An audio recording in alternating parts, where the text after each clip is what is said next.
तो गाइस ये मेरी video why Ash's Charizard is super powerful Pokemon का पार्ट 2 है। पार्ट 1 में मैंने ऐश के चार्जार्ड की बहुत सारी पावर्स को बताया था और चार्जार्ड हेटर्स ने जो पॉइंट्स या रीजन दिए थे ऐश के चार्जार्ड को कमजोर साबित करने के लिए, मैंने उन सारे पॉइंट्स का जवाब भी दिया था। तो अगर आपने पार्ट 1 नहीं देखा है तो पहले पार्ट 1 देख लो, वरना आपको पार्ट 2 मतलब ये वाली वीडियो समझ नहीं आएगी, क्योंकि पार्ट 1 में मैंने ऐश के चार्जार्ड के बारे में बहुत इंपॉर्टेंट चीजें डिस्कस की थी। और गाइस इस वीडियो में मैं ऐश के चार्जार्ड की कुछ बड़े पावर्स को डिस्कस करूंगा जो मैं पिछली वीडियो में नहीं कह पाया था, और ऐश के चार्जार्ड की सबसे बड़ी पावर भी मैं इस वीडियो में आप लोगों को बताऊंगा, जिससे ऐश का चार्जार्ड एक सुपर पावरफुल पोकेमोन साबित हो जाएगा।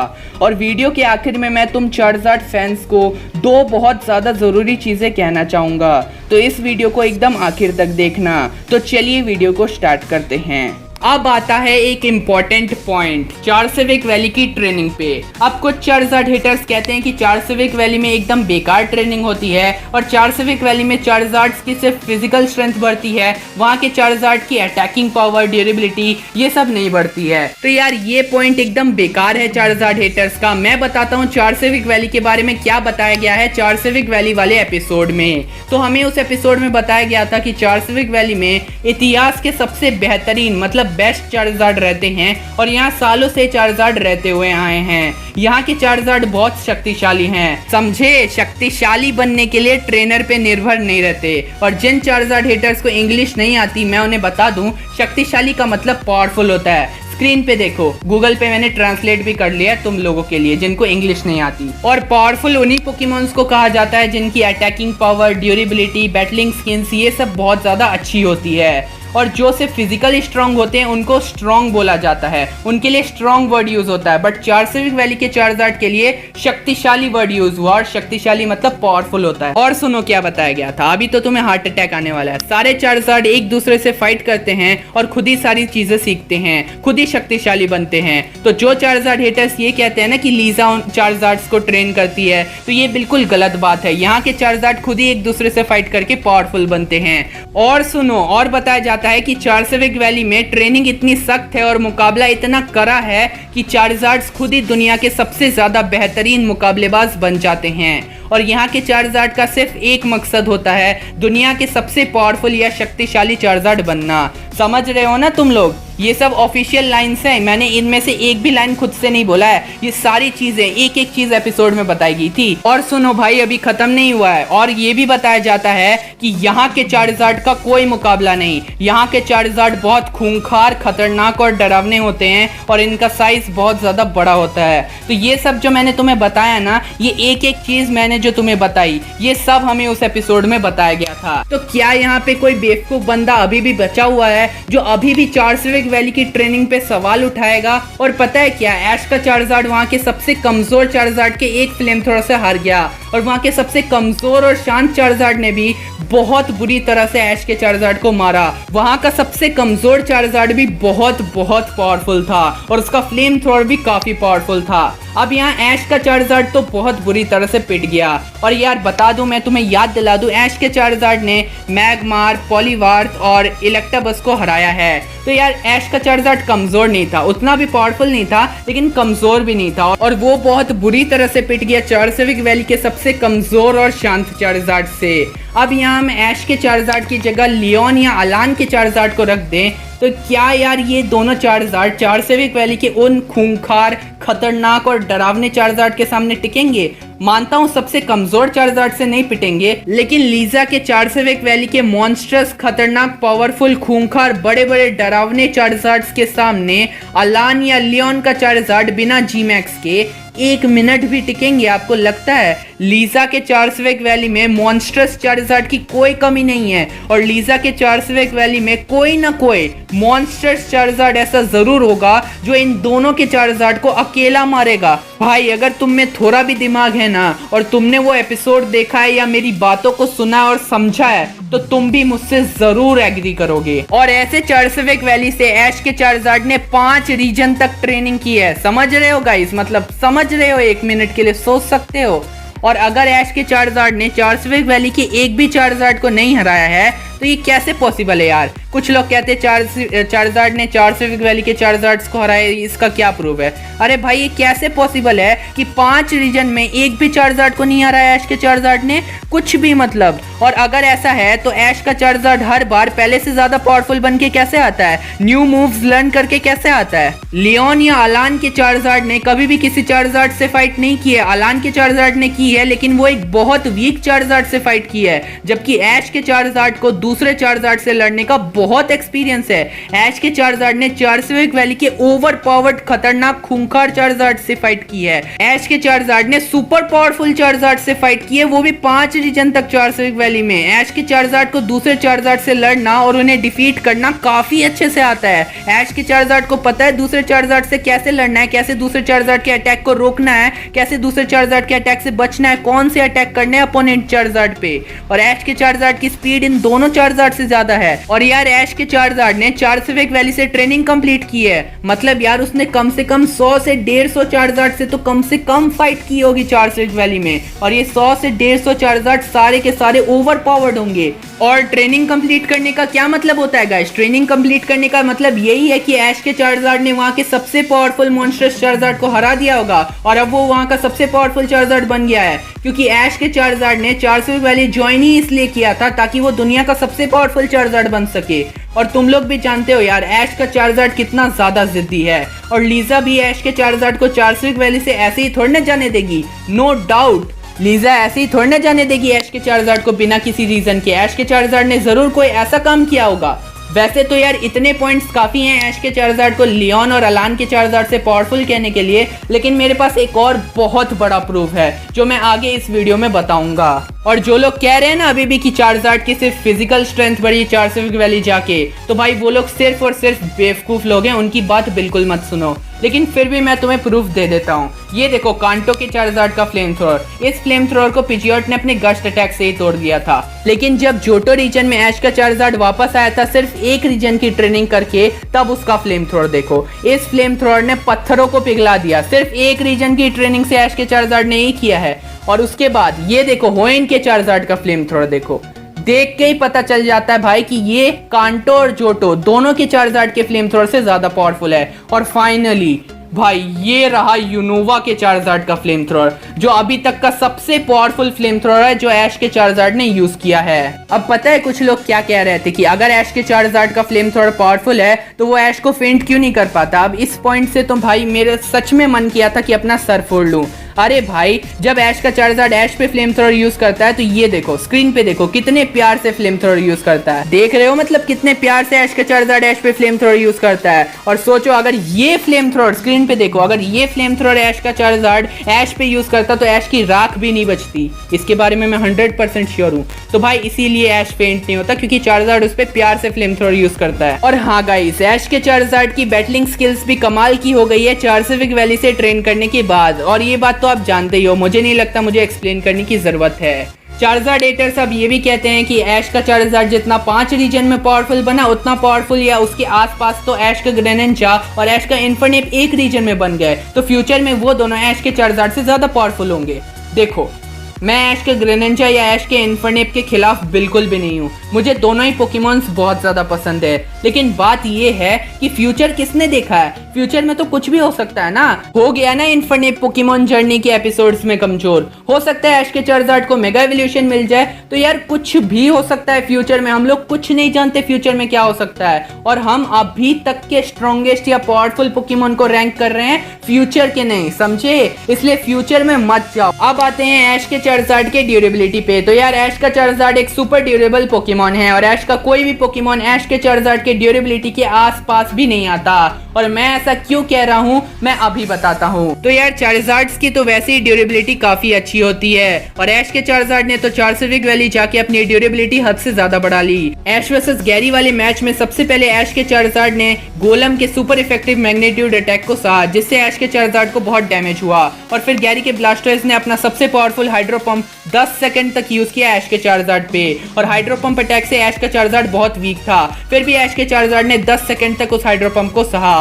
और उस हाइड्रो पंप की पावर देख लो। हेराक्रोस उस हाइड्रो पंप से बचने के लिए एक बहुत बड़े पत्थर के पीछे छुप गया था और गैरी का ब्लास्टोइस का हाइड्रो पंप इतना ज्यादा पावरफुल था कि उस हाइड्रो पंप ने उस बड़े पत्थर को तोड़ते हुए ऐश के हेराक्रोस को हिट किया, जिससे ऐश का हेराक्रोस तुरंत हार गया। और मैंने पहले ही बताया था गैरी एक स्मार्ट और समझदार ट्रेनर है।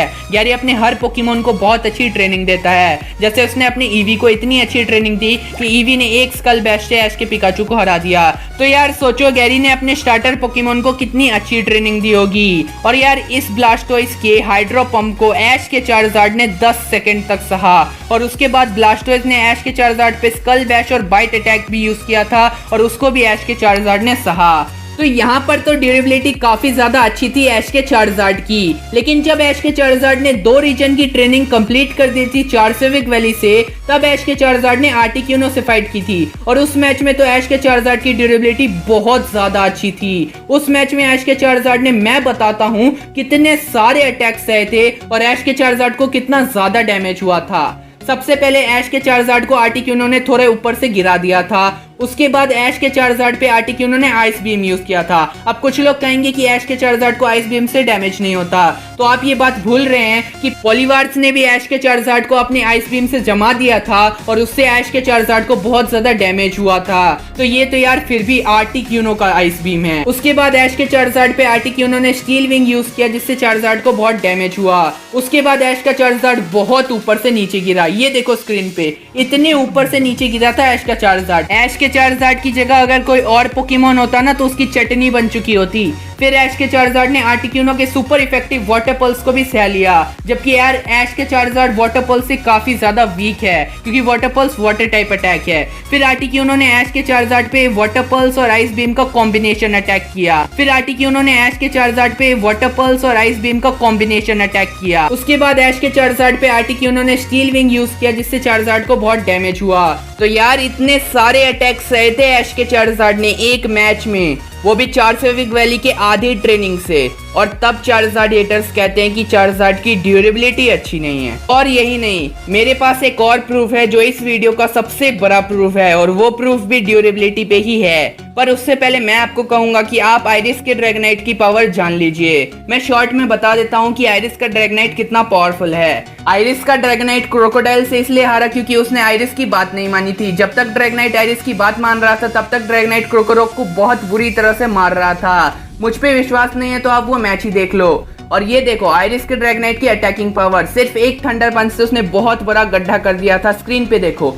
और यही नहीं यार, आइरिस के ड्रैगनाइट की पावर्स में भी बहुत अप डाउन होता है। पावर्स में अप डाउन मैं पार्ट 1 में समझा चुका हूँ। और आइरिस के ड्रैगनाइट की स्पीड भी काफी अच्छी है, वो काफी ज्यादा फास्ट पोकेमॉन है। और ड्रैगनाइट्स तो वैसे भी साउंड की स्पीड से उड़ सकते हैं, ये हमें एनिमे में ही बताया गया है। फिजिकल स्ट्रेंथ में भी आइरिस का ड्रैगनाइट काफी अच्छा है। उसने मैमोस्वाइन के टेक डाउन अटैक को अपने हाथों से रोक लिया था। और यही नहीं यार, आइरिस के ड्रैगनाइट की ड्यूरेबिलिटी भी काफी अच्छी है। जब वो पहली बार यूनोवा रीजन में आया था तब 10 मैग्नेमाइट ने एक साथ थंडर यूज किया था आइरिस के ड्रैगनाइट पे, लेकिन आइरिस के ड्रैगनाइट को कुछ भी नहीं हुआ था। जबकि वो पहले से ही बहुत घायल था हाइड्रेगन के अटैक से, क्योंकि हाइड्रेगन ने उस पे पीछे से हमला कर दिया था जब आइरिस के ड्रैगनाइट का ध्यान कहीं और था।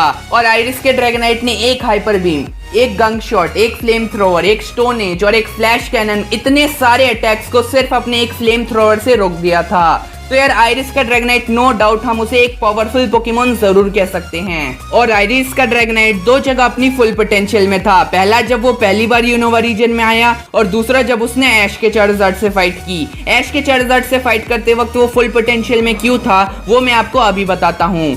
सबसे पहले तो ड्रैगनाइट ने अपने फ्लेम थ्रोवर से फुली ट्रेंड चार्जार्ड के फ्लेम थ्रोवर को रोक दिया, क्योंकि यार ड्रैगनाइट अपनी फुल पोटेंशियल में था। और ये देखो जब दोनों के फ्लेम थ्रोवर टकराए तो कितना बड़ा धमाका हुआ। और यही नहीं यार, ड्रैगनाइट की स्पीड भी उस मैच में कमाल की थी। और यही नहीं, अब आने वाला है इस वीडियो का सबसे बड़ा पॉइंट। जब ऐश का चार्जार्ड और आइरिस का ड्रैगनाइट फाइट कर रहे थे तब ड्रैगनाइट ने एक ड्रैगन रश यूज किया था ऐश के चार्जार्ड पे, और वो ड्रैगन रश बहुत पावरफुल था।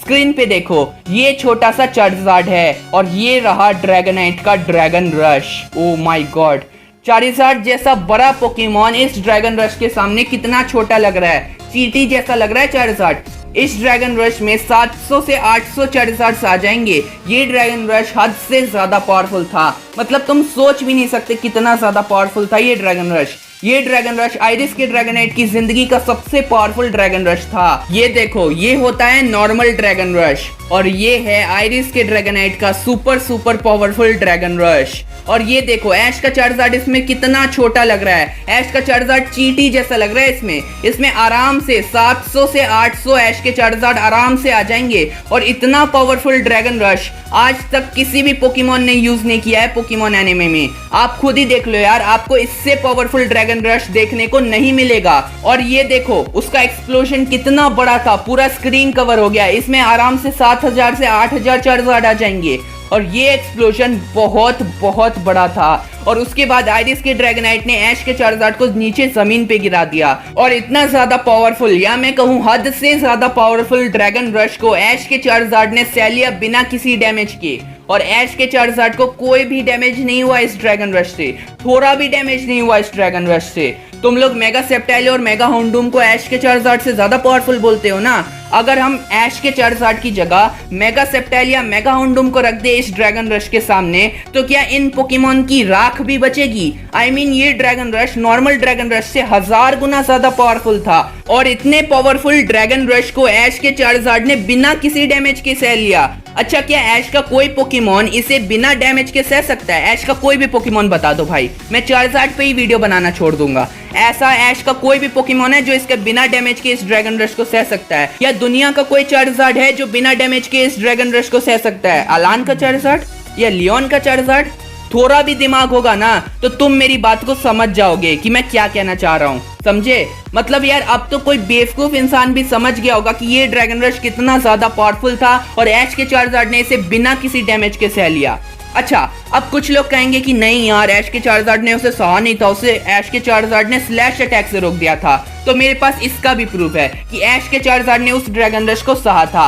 अगर ऐश के चार्जार्ड ने अपनी स्लैश से ड्रैगनाइट के ड्रैगन रश को रोक दिया होता तो दोनों पोकेमॉन हवा में ही रहते ना। मतलब ऐश का चार्जार्ड और आइरिस के ड्रैगनाइट में जब बैटल हो रही थी तब ड्रैगनाइट ने थंडर पंच यूज किया था जिसको ऐश के चार्जार्ड ने विंग अटैक से रोक दिया था। तब तो दोनों पोकेमॉन हवा में ही थे। लेकिन जब ड्रैगनाइट ने ड्रैगन रश यूज किया ऐश के चार्जार्ड पे तो ऐश के चार्जार्ड को वो ड्रैगन रश लगा और बहुत बड़ा एक्सप्लोजन हुआ। और उसके बाद ड्रैगनाइट ने ऐश के चार्जार्ड को जमीन पे गिरा दिया। अगर रोका होता तो वो दोनों अभी भी हवा में ही होते जैसे थंडर पंच और विंग अटैक के केस में हुआ था। लेकिन ऐसा नहीं हुआ। इवन आइरिस भी खुश हो गई थी कि ऐश के चार्जार्ड को वो अटैक लग गया है। और जब चार्जार्ड और ड्रैगनाइट की फाइट खत्म हो गई थी तो आइरिस फिर से शॉक होके कहती है कि चार्जार्ड को आखिर उस ड्रैगन रश से डैमेज कैसे नहीं हुआ। और अगर चार्जार्ड ने उस ड्रैगन रश को रोका होता तो आइरिस ऐसा क्यों कहती? मतलब आप खुद सोचो यार, पोकेमॉन कंपनी डायरेक्ट इन्फॉर्मेशन दे रही है। और तो और ड्रैगनाइट का पोज देखा था चार्जार्ड पे ड्रैगन रश यूज करने के बाद? ये देखो कैसा पोज बनाया था। और ऐसा पोज तभी पॉसिबल है जब ड्रैगनाइट ने सक्सेसफुली वो अटैक ऐश के चार्जार्ड पे हिट किया हो।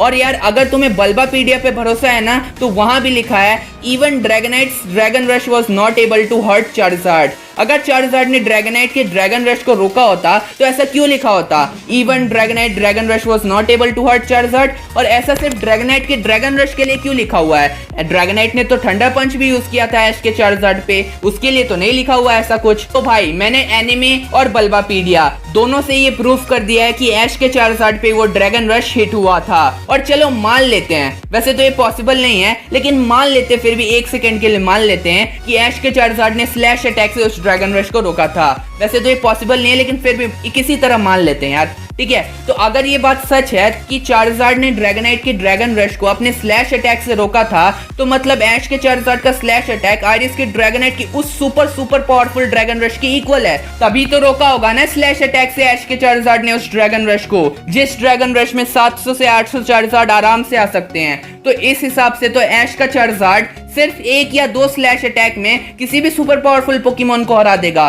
क्योंकि उसने उस ड्रैगन रश को रोका है जो कि सुपर पावरफुल था, जो कि पॉसिबल नहीं है यार। ऐश के चार्जार्ड का स्लैश इतना भी पावरफुल नहीं है कि वो 1 या 2 स्लैश में किसी भी सुपर पावरफुल पोकेमॉन को हरा दे। ऐश के चार्जार्ड का स्लैश इतना पावरफुल हो ही नहीं सकता। लेकिन अगर तुम लोगों ने ये कह दिया कि ऐश के चार्जार्ड ने अपने स्लैश अटैक से ड्रैगनाइट के ड्रैगन रश को रोका है तो तुम्हें ये बात भी माननी पड़ेगी कि ऐश के चार्जार्ड का स्लैश इतना पावरफुल है कि 1 या 2 स्लैश से वो किसी भी सुपर सुपर पावरफुल पोकेमोन को हरा सकता है, क्योंकि यार उस ड्रैगन रश की पावर हद से ज्यादा थी। तो यार अब तो तुम हेटर्स फंस चुके हो। अब या तो तुम ये मानो कि ऐश के चार्जार्ड ने उस सुपर पावरफुल ड्रैगन रश को सहा है और ऐश का चार्जार्ड एक सुपर ड्यूरेबल पोकेमोन है और इसीलिए अलान या लियोन का चार्जार्ड बिना गिगांटामैक्स फॉर्म के ऐश के चार्जार्ड को नहीं हरा सकते, या फिर ये तुम मानो कि ऐश के चार्जार्ड ने उस सुपर पावरफुल ड्रैगन रश को अपने स्लैश से रोक दिया है और ऐश के चार्जार्ड का स्लैश इस सुपर पावरफुल ड्रैगन रश के इक्वल है। और अगर ऐसा है तो ऐश का चार्जार्ड किसी भी सुपर पावरफुल पोकेमोन को अपने 1 या 2 स्लैश में हरा सकता है। तो यार बताओ हेटर्स, अब तुम क्या करोगे? अब तो तुम लोग बहुत बुरी तरह से फंस चुके हो, दोनों तरफ से तुम फंसे हुए हो। अब तुम्हारे पास ऐश के चार्जार्ड को सुपर पावरफुल कहने के अलावा कोई रास्ता नहीं बचा है और ये भी मानना पड़ेगा कि ऐश का चार्जार्ड एक मेगा चार्जार्ड के इक्वल है, चाहे वो एक्स हो या वाई। और यार इस वीडियो में मैंने जो भी कहा ना, एक एक चीज ऑफिशियल है। और यार अब तो तुम लोगों को पता चल ही गया होगा कि क्यों मैं ऐश के चार्जार्ड को ऐश का सुपर पावरफुल पोकेमोन कहता हूँ। चार्जार्ड हेटर्स की तो अब ये हालत हो रही होगी। भैया मेरे मुंह से निकल गई, क्या बताऊं, धोखे से निकल गई आज। मैं मरी जाऊंगा, भगवान बचाओ मेरी मम्मी मेरी वादा। अब यार मैं चार्जार्ड फैन से 2 चीजें मांगना चाहूंगा या कहना चाहूंगा। पहली चीज, चार्जार्ड के बहुत हेटर्स हैं, वो तुम्हें कहेंगे चार्जार्ड बेकार है, सिर्फ ओवररेटेड है, कमजोर है, जो भी कहेंगे यार वो सब बेवकूफ लोग हैं, उनकी बात मत सुनो। ऐश का चार्जार्ड एक सुपर पावरफुल पोकेमोन था, है और हमेशा रहेगा, इसलिए हेटर्स को इग्नोर करो, अपने चार्जार्ड पे विश्वास रखो। और दूसरी चीज, प्लीज यार इस वीडियो को शेयर करो। मैं ये नहीं कहूंगा मेरे चैनल को सब्सक्राइब करो या वीडियो को लाइक करो, मैं यार ये कहना चाहूंगा यार ऐश के चार्जार्ड के लिए इस वीडियो को शेयर करो यार, जितना भी शेयर कर सकते हो इस वीडियो को शेयर करो। हर पोकेमोन फैन को इस वीडियो को शेयर करो ताकि यार सब लोगों को पता चले ऐश का चार्जार्ड कितना पावरफुल है। हर पोकेट्यूबर जो ऐश के चार्जार्ड को कमजोर कहता है उसको ये शेयर करो, सबको पता चलना चाहिए ऐश का चार्जार्ड कितना पावरफुल पोकेमोन है। इसलिए यार प्लीज थोड़ा सा टाइम निकाल के इस वीडियो को हर जगह शेयर करो, जहां जहां शेयर कर सकते हो वहां शेयर करो। चार्जार्ड के लिए यार तुम्हें इतना तो करना ही होगा, तो यार प्लीज शेयर करो इस वीडियो को। सो बाय बाय।